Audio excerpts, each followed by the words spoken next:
Noticentro 1, CMI. Buenas noches, bienvenidos a las noticias. Los siguientes son los hechos más importantes de hoy en Colombia. El fiscal general de la Nación, Francisco Barbosa, anunció que apoyará la ley de sometimiento de bandas criminales. Sin embargo, pidió que se realicen 9 cambios antes de que se presente la iniciativa al Congreso de la República.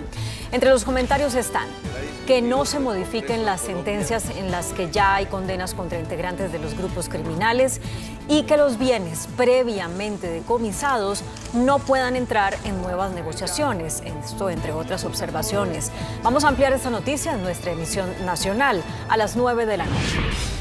El alto comisionado para la paz dijo hoy que no hay claridad jurídica para determinar si se le puede dar tratamiento político a la segunda Marquetalia de Iván Márquez o si este grupo armado se debe someter a la justicia. La palabra final la tendrá la comisión de alto nivel creada por el gobierno. Para el alto comisionado hay asuntos jurídicos que aún no se resuelven frente al tema de la caracterización de los grupos armados, como las disidencias y el tipo de negociación que se llevará a cabo. Resuelto este punto, se vendrá una cumbre de mandos de las dos disidencias en las que por 10 días podrán participar algunos comandantes que están en las cárceles del país con el compromiso de regresar a la prisión una vez se termine el encuentro. Ampliación de esta noticia en nuestra emisión nacional a las 9 de la noche. Hoy se llevó a cabo una inusual protesta en Bogotá. Bomberos oficiales de más de 10 ciudades del país adelantaron un plantón en la Plaza de Bolívar. Temen perder sus trabajos por un concurso de méritos que lleva a cabo el gobierno nacional. Los bomberos aseguran que sacarán a concurso más de 800 cargos, desconociendo la experiencia y los cursos especializados, lo que los dejaría en manos inexpertas o que dejaría en manos inexpertas la atención de emergencias. Vamos a ampliar esta noticia en nuestra emisión nacional a las 9 de la noche. Las siguientes son las noticias más importantes del mundo hoy. Presidente de Estados Unidos desafía a Putin y su invasión. Visita Ucrania y camina por las calles de Kiev junto al presidente Zelensky.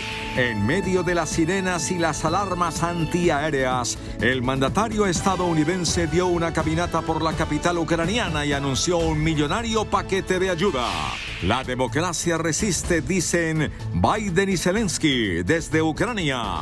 A pocos días del primer aniversario de la invasión rusa, nuevo terremoto de 6.4 sacude a Turquía, causando más muertos y heridos. Más de 14 millones de personas en alerta máxima por la amenaza de una tormenta invernal. Temen que caiga hasta 90 centímetros de nieve en un solo día. Tragedia por lluvias e inundaciones en Sao Paulo. 36 personas murieron y hay decenas de damnificados. Colapsa puente colgante en el sur de Brasil. Al menos 20 heridos. Con Claudia Palacios y Margarita Ortega. El presidente de Estados Unidos, Joe Biden, dio un contundente espaldarazo a Ucrania con una visita sorpresa a Kiev, donde el mandatario se reunió con su homólogo Volodymyr Zelensky en las calles de la capital. El desafío de Biden a Rusia se da a pocos días de cumplirse el primer año de la invasión de Putin a Ucrania. El principal aliado de la resistencia ucraniana a la implacable ofensiva lanzada por Rusia han sido los Estados Unidos, y así lo ratificó el presidente Joe Biden con una visita sorpresa a Kiev en la que ofreció el mayor símbolo de adhesión política a Ucrania desde que se inició la guerra.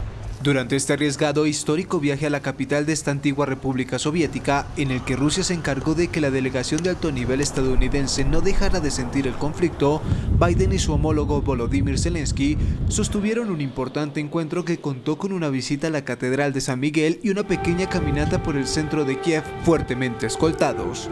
En el Palacio Presidencial, Zelensky celebró la visita afirmando que los acerca a la victoria que espera que se produzca este año, mientras Biden advirtió que la guerra brutal e injusta está lejos de haberse ganado, pero aseguró que Vladimir Putin está fracasando en su objetivo de conquistar a Ucrania y anunció otro paquete de casi 470 millones de dólares en ayuda militar.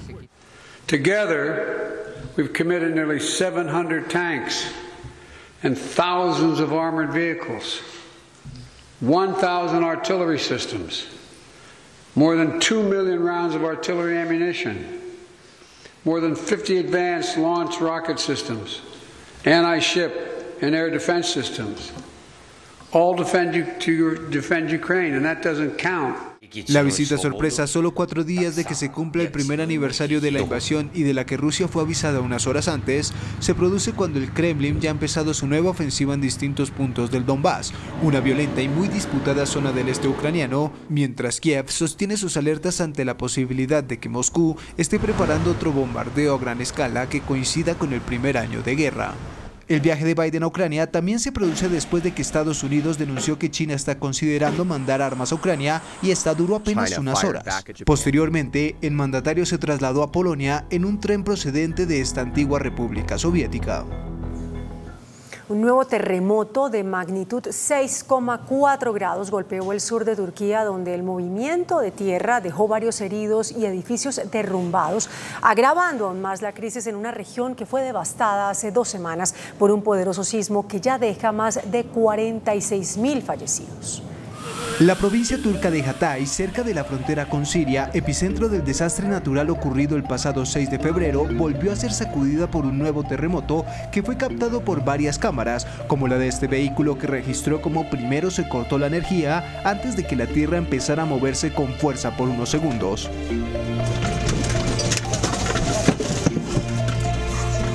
El sismo de magnitud 6,4 provocó el colapso de varios edificios, agravando la destrucción que ya sufre una región que quedó prácticamente en ruinas y donde se cree que aún hay miles de cadáveres atrapados bajo toneladas de escombros desde la primera catástrofe.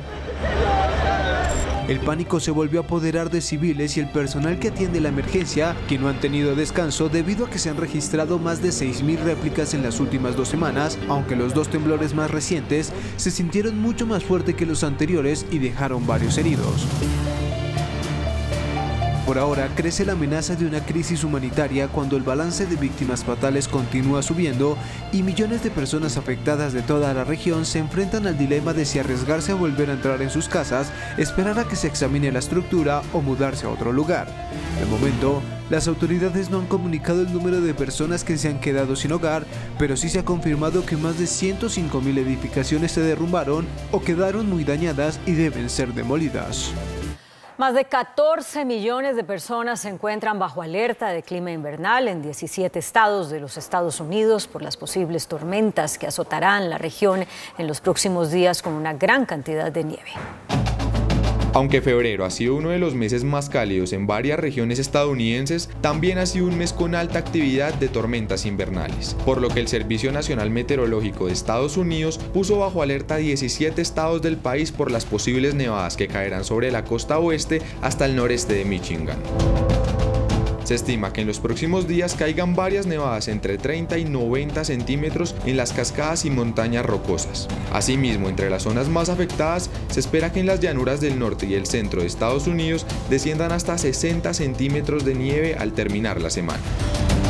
Nueva York se encuentra entre las ciudades bajo alerta por las autoridades ante el peligro que representa la tormenta para los ciudadanos. Los expertos aconsejan a toda la población a ser cauta mientras la tormenta pase por la ciudad. Asimismo, recomienda a todas las personas que salgan al aire libre llevar varias capas de ropa y evitar el paso por caminos cubiertos de hielo. Después de pasar por la ciudad más poblada de los Estados Unidos, se espera que la tormenta culmine antes de finalizar la semana en el noreste del país. En Brasil hay alerta en el estado de Sao Paulo por las fuertes lluvias que se han registrado en las últimas horas y que dejan un saldo de al menos 36 personas muertas. Las autoridades de Brasil informaron que al menos 36 personas han muerto, 228 tuvieron que dejar sus residencias y más de 330 resultaron damnificadas por causa de las fuertes lluvias en el litoral norte del estado de Sao Paulo. El gobernador Tarcísio de Freitas decretó estado de calamidad pública para las localidades de São Sebastião, Ubatuba y otras 3 más, las cuales han sido las más afectadas por el invierno.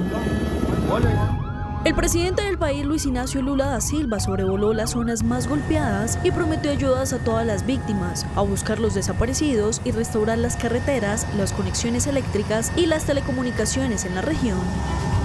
La Policía Militarizada Regional dispuso 7 aeronaves para el rescate de víctimas, transporte de tropas socorristas del Cuerpo de Bomberos y la Defensa Civil y acciones de ayuda humanitaria. Algunas ciudades del estado brasileño de Sao Paulo cancelaron las celebraciones del carnaval debido a las fuertes lluvias. Por exceso de peso colapsó un puente en Brasil, ubicado entre los estados Río Grande do Sul y Santa Catarina. En el momento de la caída, 100 personas se encontraban cruzando el puente. Este puente colgante no resistió el peso de los que hicieron caso omiso a las advertencias que indicaban que solo 20 personas podían cruzar el puente al mismo tiempo. Ante el exceso, el puente comenzó a balancearse hasta caer al río. Según las autoridades, los peatones lograron salir del agua sin dificultades y más de 15 de ellos fueron atendidos por socorristas. Rusia incorpora obligatoriamente el izado de bandera, el canto del himno nacional y las clases patrióticas en las universidades del país. En los próximos meses, todas las universidades rusas dependientes del Ministerio de Educación local tendrán que iniciar la semana haciendo alusión a los símbolos patrios. Asimismo, se estudia la posibilidad de incluir libros que ilustren la historia de la campaña rusa en Ucrania. El organismo de vigilancia nuclear de la ONU inició discusiones luego del hallazgo de uranio suficiente para fabricar un arma nuclear en Irán. Inspectores del organismo encontraron en la nación persa uranio enriquecido al 84% de pureza, pese a que Teherán solo tenía permitido hacerlo hasta el 60%. El nivel actual permitiría a Irán producir un arma radioactiva y, aunque el régimen lo niega, la noticia enciende las alarmas. Estados Unidos batió su récord de armas interceptadas en aeropuertos. La Administración de Seguridad en el Transporte de Estados Unidos interceptó 6.542 armas en controles de aeropuertos. El promedio fue de 18 al día, un récord que despierta la preocupación en un momento en el que cada vez más aumentan los tiroteos y las víctimas de las balas en las calles del país. Dallas, Austin y Houston en Texas y 3 aeropuertos en Florida fueron los de mayor número de incautaciones. Reino Unido realiza una prueba de drones en la región de Northumbria para transportar suministros médicos esenciales, específicamente a personas que necesiten quimioterapias. La Fundación para el Cuidado de la Salud de Northumbria, la región noreste de Inglaterra, se asoció con Appian para explorar el uso de vehículos aéreos no tripulados para transportar medicamentos de quimioterapia, muestras de sangre y otros artículos entre sitios. Después de un proceso de aprobación de la Autoridad de Aviación Civil del Reino Unido, los vuelos de prueba se llevarán a cabo hasta el próximo viernes 12 de mayo, a lo largo de una ruta desde el Hospital General de West Bank, en Ashington, hasta los centros médicos de Alnwick y hasta Berwick. El uso de estos drones podría reducir los tiempos de entrega, lograr eficiencias con la finalidad de que todos los ciudadanos tengan acceso a una buena salud y reducir las emisiones de carbono. El ensayo recopilará datos logísticos y evaluará el impacto en la experiencia del paciente, los recursos del personal y los beneficios ambientales. Estas aeronaves totalmente eléctricas pueden despegar y aterrizar verticalmente como un helicóptero antes de volar horizontalmente como un avión, combinando alas fijas con rotores. Muy buenas noches. Desde julio del año 2019, se van cumpliendo ya casi 4 años. CNI ha denunciado todos los lunes la sucesión de elefantes blancos que hay en el país. Puentes, carreteras, clínicas, hospitales, escuelas, plantas de tratamiento de agua, acueductos, terminales de transporte. Decenas de obras públicas que comienzan y no terminan, por indolencia, por negligencia, por corrupción, por robo. Nuestro invitado esta noche es el señor doctor Carlos Hernán Rodríguez, Contralor General de la República. Señor Contralor, mire, vea este resumencito que hemos preparado para este programa sobre algunos de los elefantes blancos que hemos denunciado todos los lunes. Mire.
no da vergüenza, señor doctor Rodríguez, Contralor General, semejante robo, semejante abandono, este país lleno de elefantes blancos? Sí, claro, buenas noches, Yamid. Sin lugar a dudas que es una circunstancia muy triste. Allí usted ha relacionado una parte de lo que hay y frente a los cual considero yo que lo más importante es mirar un cronograma en el cual podamos establecer una ruta de trabajo sobre esos casos puntuales y decirle aquí por este medio, porque me parece que de eso se trata, un trabajo mancomunado dentro de una estrategia que nosotros hemos denominado Compromiso Colombia, cómo se le puede dar por terminadas esas obras o si de pronto no se puede, porque lamentablemente ya hay algunas que no se puede, y mirar sí qué acciones vamos a tomar nosotros como Contraloría y qué acciones va a tomar la Procuraduría o la Fiscalía en esos casos. Como sanción. Como sanción. Ahora mire, señor Contralor, es que además de este resumen brevísimo, como se hizo, porque hemos presentado como 300 y pico durante todos estos años, hay casos como el agua de tratamiento de La Guajira. ¿Qué pasó ahí? Mire, esa es una planta de tratamiento que hay en Riohacha, en la cual se invirtieron cerca de 17.000 millones de pesos. Nosotros acabamos ya de proferir un fallo con responsabilidad fiscal frente a ese tema, porque lo lamentable de esto, Yamid, es que gran parte de la defraudación al patrimonio público se está dando, entre otras cosas, en materia de infraestructura. ¿Dónde comienza la defraudación? Esto yo lo he llamado como lo que los penalistas denominan un intercriminis, o sea, una estructura delincuencial frente a la cual desde la etapa misma de la planeación se planea no cómo se ejecuta la obra, sino cómo se va a defraudar el presupuesto público. Entonces, en muchas oportunidades se hacen obras que son, o se proyectan obras que son totalmente inviables, que no hay cómo realizarlas, pero inician la ejecución. Y se adjudican además. Y se adjudican, y se le llega a invertir, como en ese caso, cerca de 17.000 millones de pesos. Va uno a ver ahora cómo se puede recuperar, y resulta que no hay cómo hacerlo, porque hay una inviabilidad total desde el momento de la estructuración misma del presupuesto y desde la estructuración misma del proyecto, que es lo que he llamado la atención de Planeación Nacional en este sentido, de que debe, desde la etapa de planeación, tenerse en cuenta esta circunstancia al momento mismo de la adjudicación. Hay una historia, señor Contralor, que no sé si será cierta o no, historia, sobre el aeropuerto de Riohacha, que es otro elefante blanco. Que cuando llega algún avión a lo que debería ser aeropuerto, que no lo es, alguien con un fusil baja o da muerte a los chulos para que ninguno penetre en la turbina de un aparato. ¿Qué es lo que pasa con el aeropuerto de La Guajira, de Riohacha? Mire, en el caso del aeropuerto de Riohacha, pues no es elefante blanco porque está en funcionamiento, sí, pero con unas falencias gravísimas, como usted dice. Ya mire, eso prácticamente es de una historia de Macondo, ¿no? Donde tienen que pararse o estar atentos debido a que está circundado por aguas residuales, debido precisamente a la falencia. Entonces existen gran cantidad de esos gallinados, de esas aves. Entonces se tiene que colocar una persona con una escopeta a disparar cuando vaya. Pero es verdad. Es así. Porque si eventualmente un ave de esas llega a entrar en una turbina, pues hombre, coloca en grave riesgo la seguridad del vuelo. A ese aeropuerto se le invirtieron algo más de 29.000 millones de pesos. Hubo un cambio de objeto contractual ahí frente al tema, que es lo que nosotros hemos calificado como algo profundamente gravísimo. Sí. Estamos ahí determinando la responsabilidad, pero al mismo tiempo hemos llamado a infraestructura, a la aeronáutica y demás, pues hombre, para que se le realice la inversión adecuada frente a lo que debe ser un aeropuerto que debe estar en funcionamiento digno. Si nosotros estamos hablando de que se debe promocionar y colocar algunas actividades que sean, por ejemplo, alternas al sector minero energético como el turismo, Pues lo primero que hay que hacer es que hay que habilitar la infraestructura. Tierras como La Guajira. Habilitar los aeropuertos. La Guajira es maravillosa, es hermosa, pero lamentablemente lo que uno ve en La Guajira y en otras regiones del país, lo grave es que esto es generalizado. Putumayo, etcétera, Chocó, es una desidia general en este tema. A mí me dicen, Yamid, pero bueno, ¿y la Contraloría qué ha hecho? Pues es que la Contraloría no puede hacer cosa diferente que condenar y recuperar plata. Entonces yo les he dicho, nosotros ya vamos en una cifra cercana a los 350.000 millones de pesos en cerca de 5 meses de recuperación efectiva de recursos públicos, que me parece que es una cifra importante. Seguimos nosotros decretando medidas cautelares que tienen que ver con el embargo y secuestro de estas personas que están en un momento determinado condenadas por este tema. Entonces embargándolos para que luego de un proceso no terminen ficticiándose, colocando los bienes en terceros y cuando uno va a embargar pues resulta que ya no tienen nada. Entonces nosotros estamos decretando medidas cautelares, embargando. No solamente esto, Yamid, que es muy importante decirlo, al contratista, sino a los interventores y a los supervisores. Que son medio cómplices. Que son de igual manera, frente al papel, personas directamente involucradas en el tema. Y vale la pena decir que hay que mirar, porque en esto me han llamado la atención los alcaldes, los gobernadores, me han dicho, doctor, haga claridad en esto, porque cuando usted dice en el Cesar, en La Guajira, entonces nos dan la responsabilidad inmediatamente a nosotros, pero muchos de esas obras son con presupuesto de la nación. Ah, bueno, perfecto, entonces vamos a determinar quiénes son los responsables, pero me parece que eso hay que individualizarlo como lo estamos haciendo en cada región y diciendo en cada uno de los puntos cuáles son las personas involucradas frente al tema y cuál es la sanción o cuál es la determinación que está tomando la Contraloría en cada caso de esos puntuales. Usted lleva, ¿qué es? 5 o 6 meses. 5 meses. Como Contralor. Sí, señor. ¿Qué ha descubierto? ¿Por qué valor? ¿Por cuánto valor en materia de investigaciones que haya hecho su Contraloría sobre elefantes blancos? Pues mire, en este momento, Yamid, yo le quiero decir que es una cifra verdaderamente, diría yo, escandalosa. Claro. Porque estamos viviendo nosotros en este momento un aproximado de una cifra cercana a los 15 billones de pesos. Y 15 billones de pesos en los cuales está un porcentaje que son elefantes blancos. ¿Cuáles son los? Ese es un frente de trabajo. Elefante blanco es la obra que ya se descuidó y se dejó ahí abandonada. Pero ¿cómo le parece que de esos 15 billones, eso es el 43%? Pero hay un 56%, 57%, que lo he denominado crítico. ¿Qué es? Que está en riesgo de convertirse en elefante blanco. Entonces tengo dos frentes de trabajo. Uno, tratando de habilitar el que ya es elefante blanco para mirar qué pasa. Si se puede terminar. Exactamente. Y otro, en el crítico, para evitar que sea elefante blanco, porque Yamid, y en esto quiero llamar la atención y aprovecho la oportunidad que usted me brinda de este tema, sobre todo para llamar la atención de la Procuraduría, de la Fiscalía frente a este tema, y es que veo a veces en muchas oportunidades un afán desmesurado del desembolso del recurso que no es proporcional con la ejecución de la obra.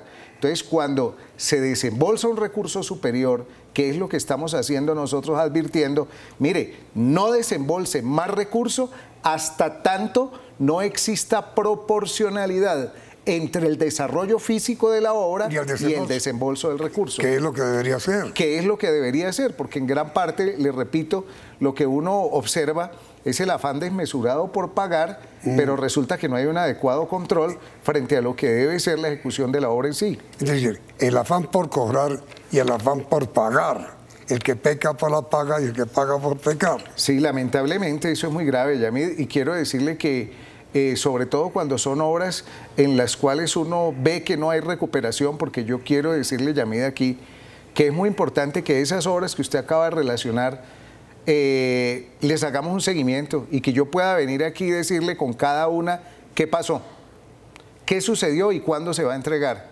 Y la que no se vaya a entregar, pues decirle, mire, los responsables honestos y la decisión que tomó la Contraloría fue esta.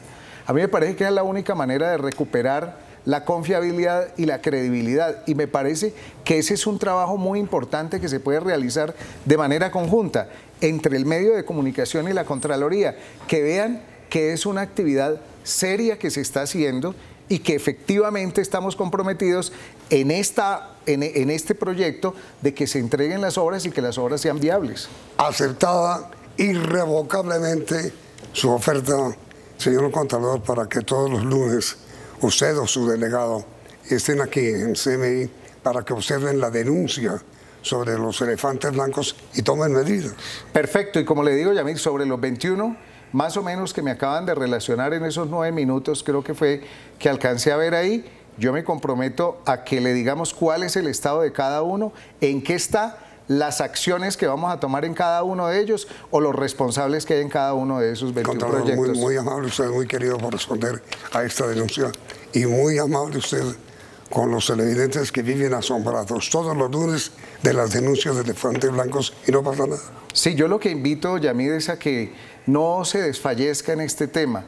Yo admito que cuando hay falta de pérdida de credibilidad, de confianza, pues la gente termina diciendo ¿para qué vamos a denunciar si no va a pasar nada? Pero que al menos las personas que van a ser responsables de este tema, pues hombre, que viendo esta situación de que se va a trabajar de manera conjunta, se asuma con toda la responsabilidad del caso y la diligencia, todas las actividades tendientes a que podamos entregar estas obras lo más pronto posible. Extraordinario, señor Contralor. Hablemos ahora, después de comerciales, del gran escándalo de hoy, el avión de la policía.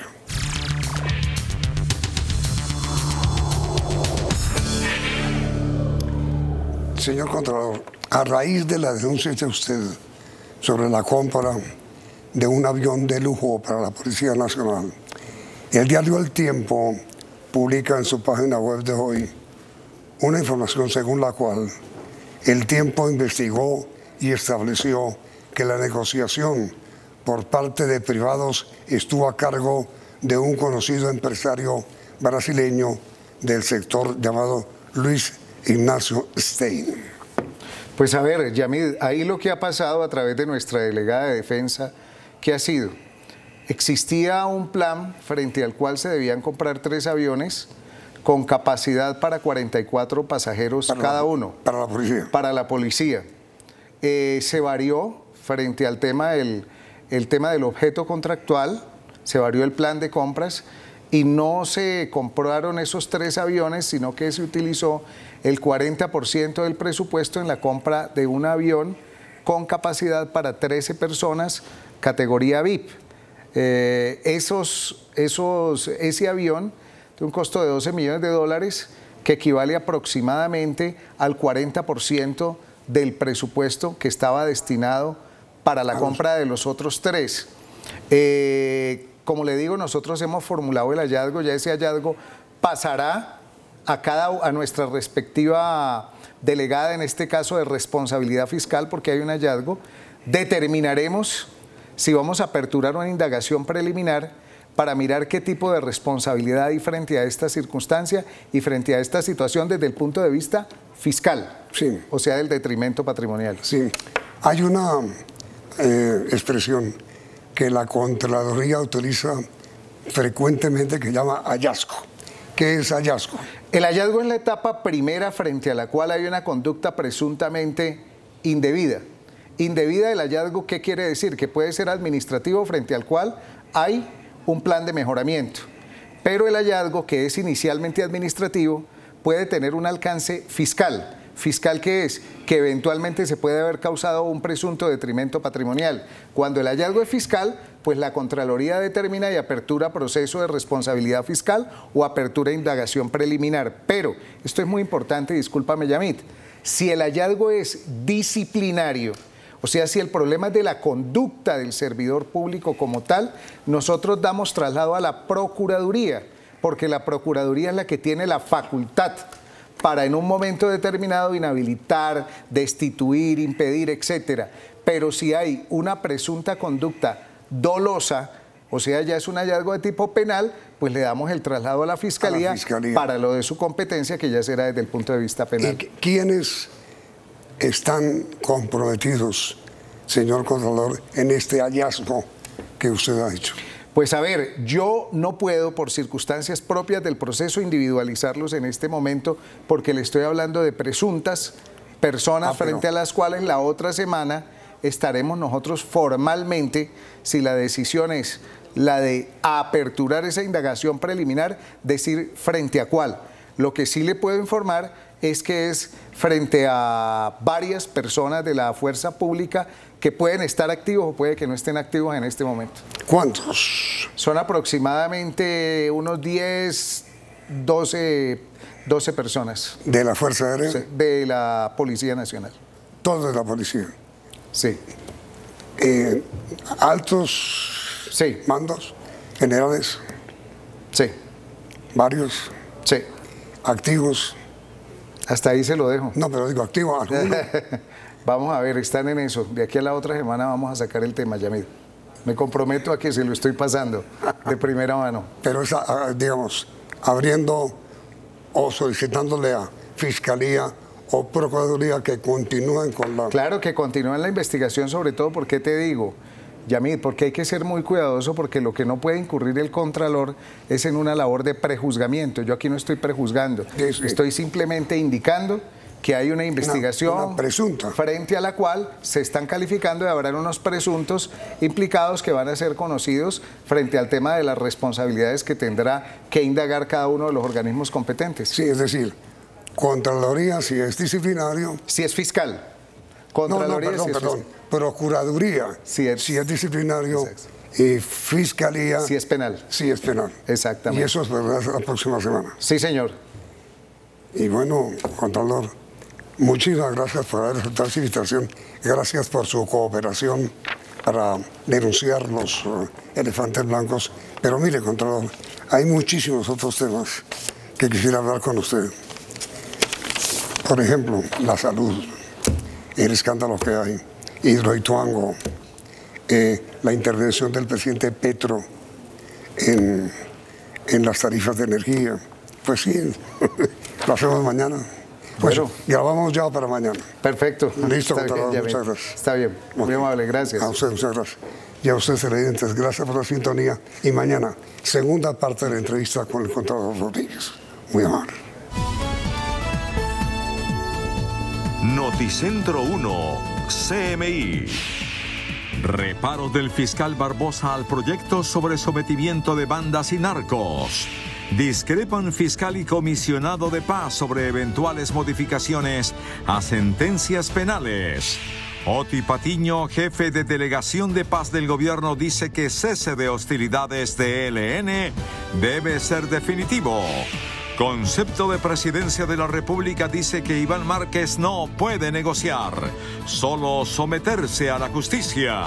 Ser humildes, le pide el presidente a sus ministros en sus controversias sobre las reformas.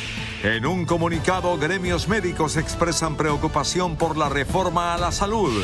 Ministra de Salud, Carolina Corcho, dice que reforma no tendrá impacto fiscal.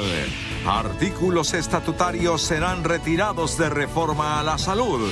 5.000 libertades anuales por vencimiento de términos. Libres por lo mismo sospechosos de atentado en escuela de policía. Crece escándalo por compra de avión por parte de la policía. Nuevas marchas el 16 de marzo. Con Claudia Palacios y Margarita Ortega. Iniciamos nuestra segunda hora de noticias. El fiscal general Francisco Barbosa apoyará el proyecto de ley de sometimiento de las bandas criminales que presentará el gobierno nacional, pero sí se acogen las 9 observaciones que presentó hoy a ese proyecto. El fiscal general se reunió con el presidente Gustavo Petro para expresarle 9 observaciones al proyecto de ley de sometimiento de las bandas criminales, con la que se busca el sometimiento del Clan del Golfo y otros grupos delincuenciales en el país. Que el presidente escuchó, me dijo que había que mirar los diferentes temas y por supuesto yo creo que llegaremos a acuerdos en el Congreso de la República. Barbosa dijo que apoya el proyecto siempre y cuando se tenga en cuenta sus 9 reparos. La Fiscalía General de la Nación es la que aplicará el proyecto de sometimiento a la justicia, no una unidad especial dentro de la Fiscalía. Es la Fiscalía General de la Nación. Nosotros tenemos que tener tiempos suficientes para contrastar esa información con lo que ellos dicen, pero también con lo que nosotros tenemos sobre ellos. El fiscal general dijo que los bienes que ya fueron decomisados por las autoridades no pueden entrar en las negociaciones con los integrantes de las bandas criminales.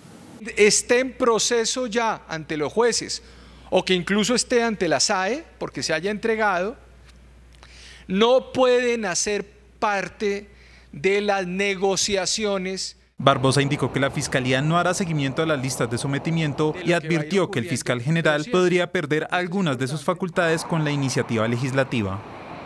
Entre las observaciones del fiscal al proyecto de sometimiento de las bandas está una eventual modificación de sentencias condenatorias. Pese a que el comisionado de paz, Danilo Rueda, dijo que los condenados tendrían cabida en la ley.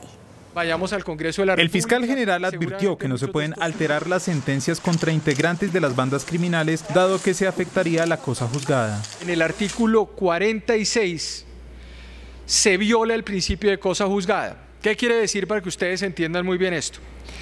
Hablan de que un juez proferirá una sentencia colectiva, pero en el artículo dice que si después aparecen otros hechos atribuibles a personas que están en la sentencia colectiva, se tiene que abrir de nuevo la discusión. Sin embargo, el comisionado de paz, en entrevista con el periódico El Tiempo el fin de semana, había advertido que los condenados tendrían cabida en el proyecto. En consecuencia, la respuesta es sí. Es decir, ¿la ley se podrá aplicar a bandas criminales cuyos integrantes ya han sido sentenciados? Sí, en tanto cumplan con los requisitos establecidos en la ley, lo cual será verificado por la Fiscalía General de la Nación. Las observaciones del fiscal serán presentadas y debatidas en el Consejo de Política Criminal. El alto comisionado para la paz, Danilo Rueda, advirtió que no hay claridad jurídica para determinar si se le puede dar tratamiento político a la segunda Marquetalia de Iván Márquez o si este grupo armado se debe someter a la justicia. La palabra final la tendrá la Comisión de Alto Nivel creada por el gobierno. Para el alto comisionado hay asuntos jurídicos que aún no se resuelven frente al tema de la caracterización de los grupos armados como las disidencias y el tipo de negociación que se llevará a cabo. La ley 2272 contiene un artículo que es polémico, problemático y también a veces ambiguo. Cuando usted lee la parte emotiva de la ley y luego aparece este artículo, no hay coherencia en el mismo. Lo cierto es que resuelto y esclarecido el asunto jurídico, lo que se habilitaría es un escenario para posibilitar los encuentros propios de las FARC Segunda Marquetalia y habilitar el escenario de mesa de conversaciones. Resuelto este punto, se vendrá una cumbre de mandos. Para esta cumbre, algunos representantes de las disidencias saldrán de las cárceles por 10 días y deberán regresar una vez termine esta reunión. Lo que se realizará como encuentro de mandos de cada grupo armado es: se juntan algunos de sus representantes con unas condiciones básicas de seguridad. Cumplidas esas condiciones básicas de seguridad, ellos definen quiénes son sus voceros para iniciar una mesa de conversaciones. Serán mesas separadas en cada caso. Todas las mesas son separadas, todos los escenarios, todo el proceso que hemos desarrollado de 6 meses de acercamiento nos muestran la importancia de mantener lugares separados. Cada loro en su estaca, dicho popular. El comisionado reveló que el país tendrá 8 regiones de paz para el próximo trimestre. 8 regiones subdivididas dan 16 regiones y cada una tendrá su comisionado y comisionada y su grupo de trabajo. El comisionado fue claro en advertir que hasta el momento no hay ningún colado en la paz total. El jefe de la Delegación de Paz del Gobierno, Oti Patiño, dijo hoy desde México que el cese el fuego bilateral con el ELN debe convertirse en un cese de hostilidades progresivo e irreversible y advirtió que el gobierno no firmará treguas o ceses temporales. Oti Patiño es claro en su mensaje al ELN. La mesa debe tener la humildad y la modestia de aceptar que todo lo que se acuerde debe confrontarse con lo que piensen las regiones. Por ello dice, el cese el fuego debe ser aumentado en cada ciclo hasta que se haga definitivo. El cese debe ser fundamentalmente de hostilidades y debe ser escalonado. Yo pienso que los ceses temporales no pienso que sean convenientes. Yo creo que debe ser algo progresivo e irreversible, es decir, que lo que se avance, sobre ese avance se siga progresando cada vez más, que no tenga reversa y no va a ser, me parece que no es bueno hacer ceses temporales. Para Otti es imprescindible subirle a la política y bajar el accionar de las armas. La política no es solamente el Congreso, la política puede ser el poder político regional también, que puede ser muy interesante también para ellos. Puede ser el liderazgo social que algunos de ellos ya tienen, pero que hay que ejercerlo sin armas y eso puede ser muy importante también. Para el jefe negociador hay urgencia en sacar a la población del medio de las balas. Y hay una urgencia. De hecho, yo siempre, digamos, he planteado en la mesa de negociaciones de que no podemos andar al ritmo de nuestros propios tiempos, sino al ritmo de los tiempos políticos de las comunidades que siempre son urgentes. La apuesta es llegar a un cese definitivo y la inutilidad de las armas. Como una ruptura del cese del fuego, cataloga la policía un ataque que sufrió un grupo de carabineros en el Pacífico nariñense por parte de las disidencias de las FARC. A tiros fueron recibidos policías en el Pacífico nariñense. Presuntamente integrantes de las disidencias FARC atacaron primero, lo que provocó un fuerte combate. Los hechos se presentaron en una vereda entre Pasto y Tumaco, en medio de un operativo contra refinamiento de crudo ilegal. Fuimos recibidos por disparos. Pues obviamente nuestras unidades del Grupo GOES de hidrocarburos repelen el ataque. Se trató de un acto de defensa, afirma el coronel William Castaño, quien entregó detalles de ese operativo. La neutralización de 5 refinerías ilícitas, con 32 piscinas de refinamiento artesanal que se han neutralizado. Seguirán los operativos contra el delito de apoderamiento de hidrocarburos, señala la policía. En diálogo con Noticentro 1 CMI, la esposa del sargento Danilo Bravo, secuestrado en Arauca por el ELN, hizo un angustioso pedido para su liberación. 7 días completa secuestrado el sargento viceprimero del ejército, Libey Danilo Bravo, raptado por la guerrilla del ELN en Arauca. Por favor, nos den una prueba de supervivencia de él, que por favor no vayan a atentar contra su integridad física, que no le vayan a hacer daño y estamos esperando su pronta liberación. La esposa del sargento viceprimero Libey Danilo Bravo le hace un fuerte llamado a la mesa de negociación que está en México, específicamente al ELN y el gobierno nacional. Agilicen los diálogos porque me parece algo incoherente y ilógico que incluso el día que a él lo secuestraron iniciaron la segunda fase de conversaciones en México. A mi hermano Libey Danilo le aconsejo pues, que sea fuerte, que saque fuerte donde no tenga. Que le perdonen la honra y la vida a mi hermano para que pueda salir de allá de donde encuentra. La Iglesia Católica se pronunció. Esto será tema de la mesa de negociación que se desarrolla en México con el ELN. Respetar su vida es la exigencia. 2 conceptos elaborados por la Oficina Jurídica de la Presidencia de la República y el Ministerio de Justicia advierten que no debe haber negociación política con los desertores del acuerdo de paz. La Corte Constitucional estudia una demanda contra la Ley de la Paz Total que cuestiona que le permita al gobierno adelantar negociaciones con los desertores del acuerdo de paz, es decir, los integrantes de las FARC que firmaron y retornaron a la delincuencia.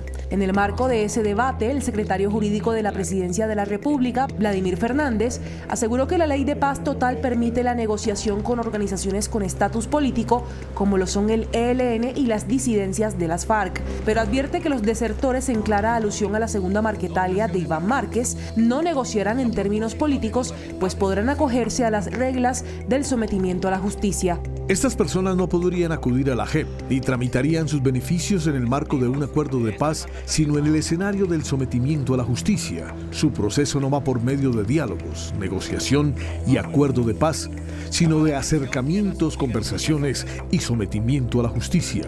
En el mismo sentido se pronunció el Ministerio de Justicia. Paz con la guerrilla del ELN en términos políticos, económicos, sociales. Y con las estructuras criminales de alto impacto, el sometimiento al Estado de Derecho y a la ley. Integrantes del Cuerpo de Bomberos de más de 10 ciudades del país protestaron en Bogotá.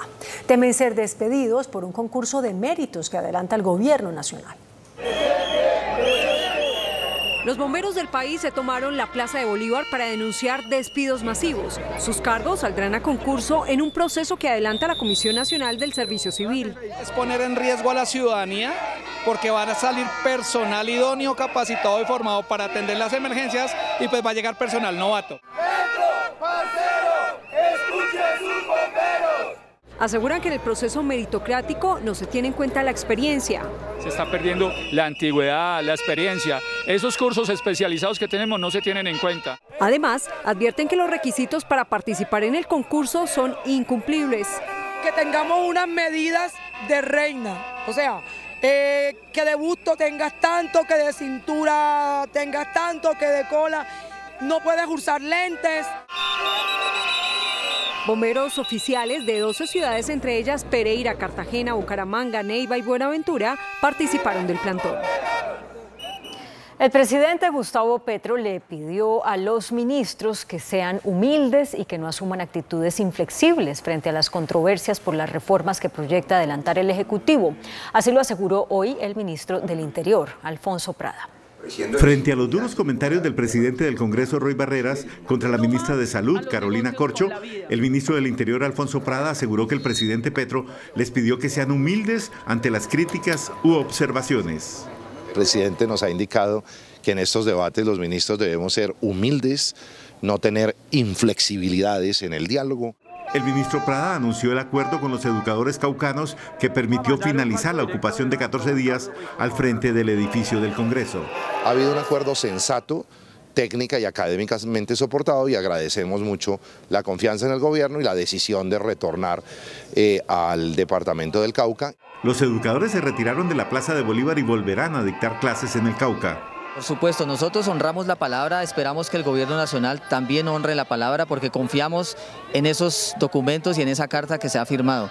El acuerdo con el gobierno será sometido a referendo con los educadores del Cauca esta semana.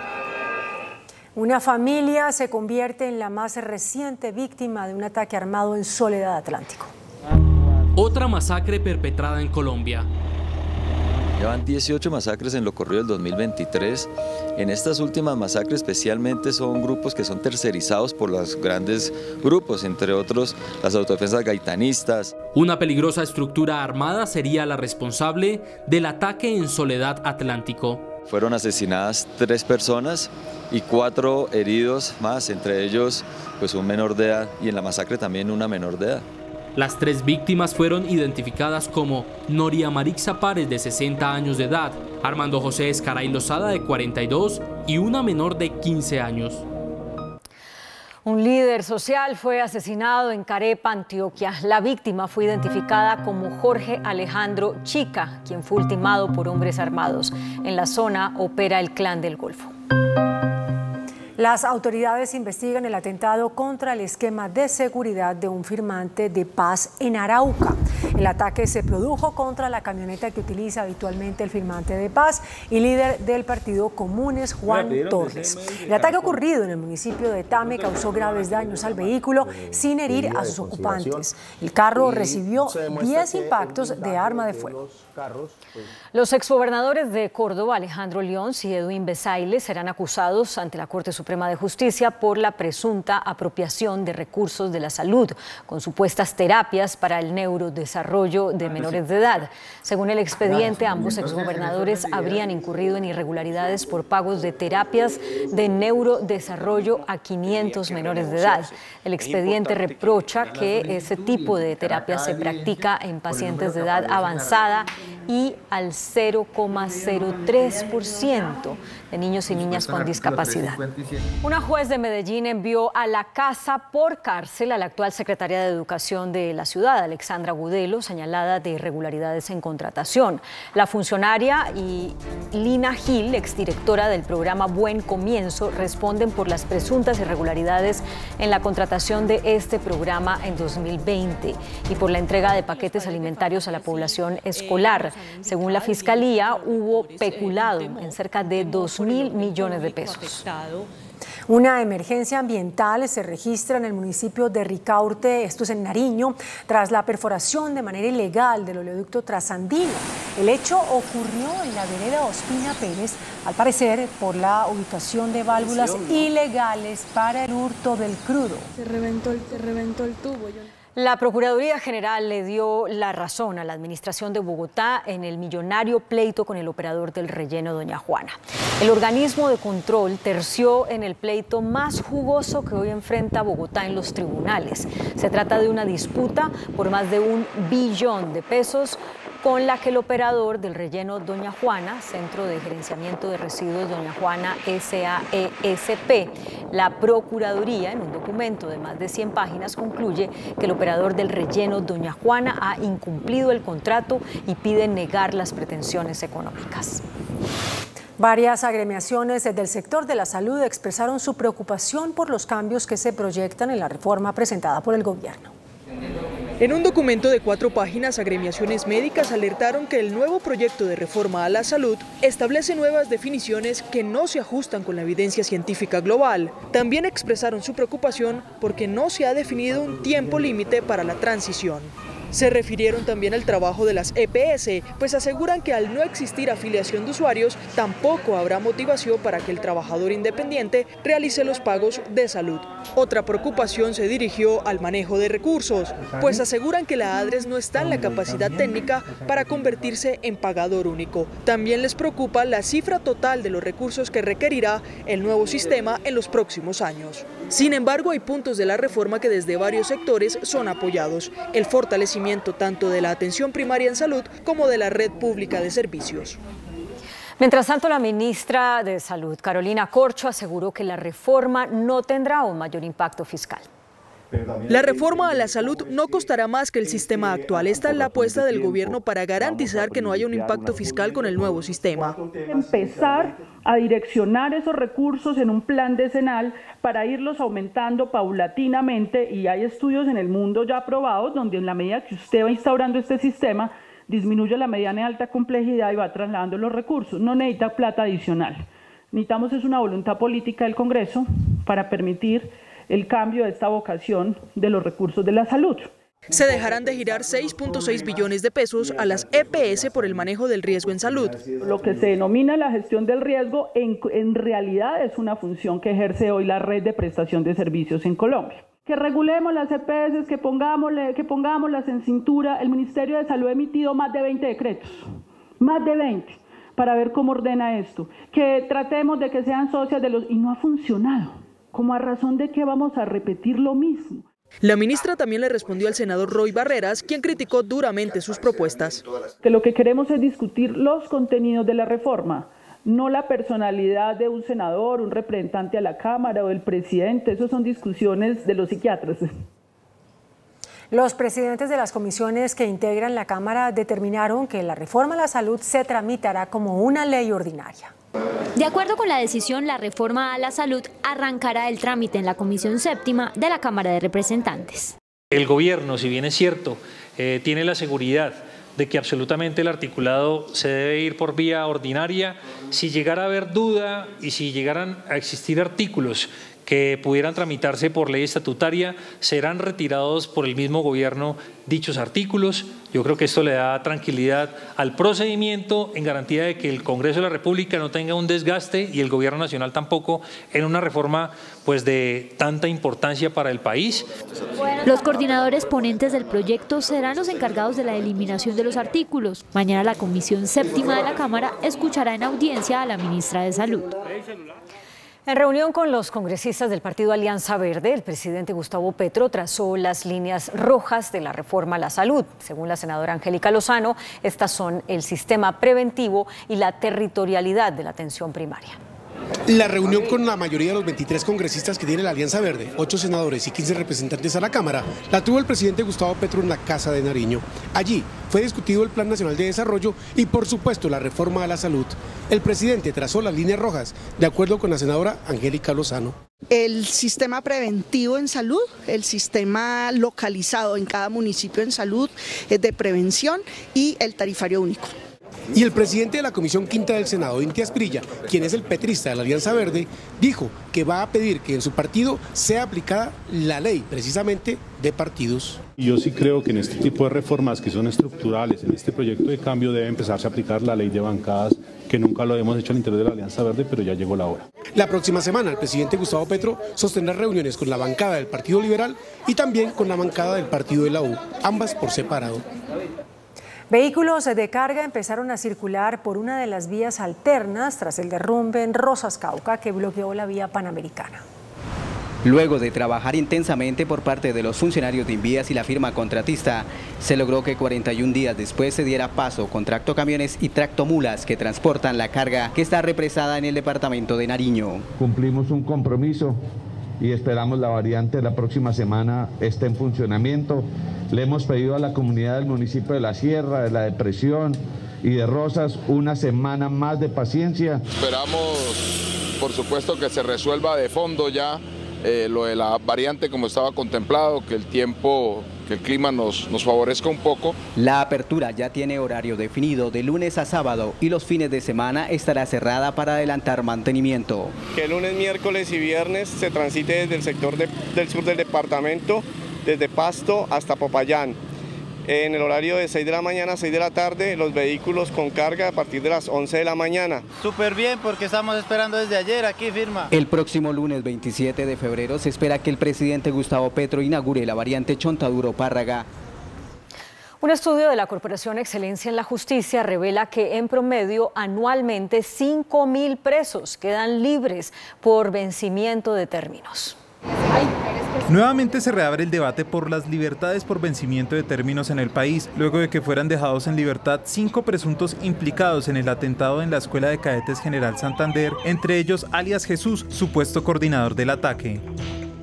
Lo que revelan las cifras es que en promedio al año quedan en libertad por vencimiento 5.000 personas, es decir, 13 diariamente. Sí, señor magistrado. Las libertades se dan, entre otras razones, por la congestión en el sistema judicial y el aplazamiento de audiencias. En el país, según cifras de Excelencia en la Justicia, solo 5 de cada 10 audiencias se llevan con éxito. Es muy fácil encontrar un fiscal con 2.000 carpetas, un juez que en conocimiento tiene 200 o 300 casos, de esos 100 con personas privadas de la libertad, pues es imposible que pueda señalar audiencias concentradas que se puedan desarrollar en unos plazos céleres. Los aplazamientos se dan en un 23% de los casos por inasistencia del defensor y en el 20% por inasistencia del fiscal del caso.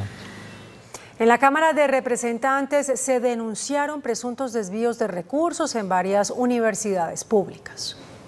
El secretario de Transparencia de la Presidencia denunció presunto mal manejo de recursos en la Universidad Nacional Abierta y a Distancia por un monto que asciende a los 118.000 millones de pesos. Estamos hablando de un préstamo de Findeter de 60.000 millones de pesos y otros recursos propios de la universidad que se han concentrado en, al parecer, 2 contratistas y un interventor en todos estos 15 años. En el marco de esta audiencia en el Congreso también hubo otras denuncias sobre presuntas irregularidades en otras universidades públicas. Yo diría que de las 32 universidades públicas, fácilmente en más de la mitad logramos identificar casos de denuncia. Todas estas denuncias serán enviadas por los representantes citantes a las respectivas autoridades y organismos de control. Lina María Sandoval, Noticentro 1, CMI. La Procuraduría llamó la atención al Gobierno Nacional por las graves violaciones a los derechos humanos que afectan a los migrantes que atraviesan el tapón del Darién. La Procuraduría ha cuestionado la poca intervención estatal en la problemática que atraviesan anualmente más de 2 millones de migrantes que cruzan la selva colombiana en la frontera con Panamá en busca del sueño americano. Lo que se sugiere desde la Procuraduría es primero crear y establecer de manera urgente los centros de atención transitoria al migrante. Es importantísimo que la respuesta y la atención sea por parte del gobierno y del Estado colombiano y no solo de las organizaciones o de los organismos internacionales quien de muy buena manera a través de la cooperación brindan estas ayudas. La Procuraduría pide al gobierno que defina la ruta a seguir con este grupo de migrantes, si restringirán el paso o avanzarán en una regulación. La Contraloría General investiga la compra de un lujoso avión jet por parte de la Policía Nacional que costó $12 millones. lujoso por dentro y por fuera. Así es el nuevo jet marca Embraer Legacy 600 de la Policía Nacional de Colombia. Un hallazgo frente al cual ha existido un cambio frente a lo que fue el objeto contractual inicialmente planteado. Existía un presupuesto para comprar 3 aviones, en los cuales con capacidad cada uno para 44 pasajeros, pero pues se varió o el objeto contractual, que es lo que se va a determinar, o el plan de compras, y se compró un avión para 13 pasajeros, categoría B. 12 millones de dólares, es decir, 58.000 millones de pesos, ese fue el valor de la compra. Noticentro 1 CMI conoció estas fotos de la aeronave: sillas en cuero, figuras en mármol, cómodos sofás para descanso, un minibar y otros lujos que solo podrán disfrutar 13 generales. Un nuevo terremoto sacudió el sur de Turquía. El presidente de los Estados Unidos, Joe Biden, realizó una sorpresiva visita a Ucrania. Noticias del mundo en Noticentro 1 CMI. 14 días después de la catástrofe más grande en 100 años en Turquía y Siria, un nuevo terremoto causa desastres en medio del caos en el sur de la nación. En distintas cámaras fue captado el momento en el cual el fluido eléctrico comenzó a fallar. La tierra empezó a moverse por el movimiento telúrico, causando la caída de varias estructuras que habían soportado los anteriores sismos. En vísperas del primer aniversario de la guerra entre Rusia y Ucrania, el presidente estadounidense Joe Biden realizó una visita sorpresa a Kiev, la capital ucraniana. Allí se reunió con su homólogo Volodymyr Zelensky y le manifestó el respaldo por parte de Washington ante los temores por un nuevo ataque masivo de los rusos. Esta es la primera visita de Biden desde el comienzo de la guerra. Corea del Norte completó su segundo lanzamiento en 2 días. La situación se dio en respuesta a los ejercicios aéreos conjuntos entre Corea del Sur y Estados Unidos.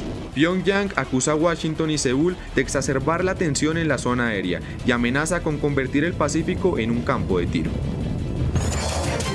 El presidente de la Junta Directiva de Ecopetrol, Saúl Catán, defendió las políticas de la compañía y anunció inversiones billonarias para un plan de transición responsable. El directivo fue enfático en señalar que la compañía mantiene su carácter técnico, pero con metas adicionales, como es la transición energética. Para ello, Ecopetrol mantendrá ambiciosas inversiones para 2023 que en total suman entre 25 y 29 billones de pesos, 142% más que en 2022, unos 5.500 millones de dólares. De este monto, al menos el 25%, 1.300 millones de dólares, irán para dicha transición energética. Van a haber proyectos de diferentes tipos, muy importante el tema de hidrógeno verde, estamos trabajando, van a haber 2 proyectos muy importantes de hidrógeno verde y hacia allá vamos a enfocar muchos de los temas. El presidente de la Junta Directiva sostuvo que se están generando ruidos y especulaciones que en últimas afectan a la empresa. Hacemos mucho daño politizando ciertas noticias o ciertos chismes y yo creo que aquí debíamos de hacer un pacto mediático para trabajar con los datos y con la empresa como se ha venido trabajando siempre y no politizar sobre este sector que es tan importante para la economía nacional. Anunció la perforación de 574 pozos de desarrollo y 25 exploratorios de contratos ya existentes. Vienen muchos proyectos interesantes, seguiremos trabajando en los pozos y en las exploraciones que ya tenemos, seguiremos trabajando en nuestros proyectos de costa afuera en el Caribe colombiano que son muy importantes y aquí pues yo estoy convencido que vamos a tener muy buenas sorpresas. Sobre la Junta Directiva dijo que a la fecha no se ha recibido carta alguna sobre la renuncia de Carlos Gustavo Cano. La encuesta de opinión económica revela que la inflación seguirá subiendo en febrero. El informe de la Bolsa de Valores IFE Desarrollo muestra una inflación anual de 13,2%. La variación que se espera mensual para febrero es del 1,8%, siendo mayor al 1,6% del mismo mes de 2022. Todavía tenemos unos precios que se mantienen incrementándose a un ritmo importante, sobre todo en la primera parte de este año, en el primer semestre. Todavía no hemos alcanzado la inflación techo. El escenario mantendrá la política alcista en las tasas de interés. La directora de la Organización Mundial del Comercio visitó el puerto de Buenaventura para apoyar proyectos que allí se desarrollan. Con una agenda bastante apretada, la directora general de la Organización Mundial del Comercio visitó el puerto de Buenaventura. El objetivo principal era poder conocer de una manera detallada cuál es el procedimiento o procesos que actualmente tiene el principal puerto sobre el Pacífico para obtener buenas estrategias comerciales. La idea que Buenaventura tenga ese importante apoyo lo lideró la vicepresidenta de la República. Para que viniera a Colombia, conociera los emprendimientos de las comunidades, conociera el territorio y nos acompañara en esa apuesta de hacer de Colombia una potencia mundial de la vida. Me comprometí con la vicepresidenta, quien quería que yo viniera a ver con mis propios ojos la riqueza del emprendimiento en la región, y efectivamente esto hice para ver con ella cómo podemos trabajar para ofrecerle un mayor apoyo a los emprendimientos, empresarias y empresarios. Resaltó con una gran alegría todo el trabajo que han adelantado en ese sector del Pacífico las mujeres empresarias, y dijo que se buscará la manera de apoyarlas. Por cuenta de la crisis financiera que atraviesa Viva Air, la aerolínea dejará en tierra 5 aeronaves. La integración es la salvación. Viva está en cuidados intensivos. Mañana 5 aviones saldrán de operación debido a la fuerte crisis financiera que hoy tiene la aerolínea, solicitando una integración con Avianca, lo que podría salvarla. Estos 5 aviones representan puestos de trabajo aproximadamente de 300 trabajadores directos, 600 trabajadores indirectos. Adicionalmente, el impacto que tiene para los ciudadanos que compraron boletos. Los cerca de 5.000 trabajadores directos e indirectos piden una solución pronta para no perder sus trabajos. Hoy la Aeronáutica Civil emitió esta resolución que expresa el avance de la entidad en el proceso de integración y da un plazo a las aerolíneas para que se pronuncien sobre las terceras interesadas que aseguran serán afectadas con la posible integración de Viva y Avianca. Inició una semana decisiva para la construcción del proyecto de reforma laboral. Mientras en la subcomisión sindicatos y empresarios no se ponen de acuerdo, las centrales obreras convocaron a marchas para el 16 de marzo.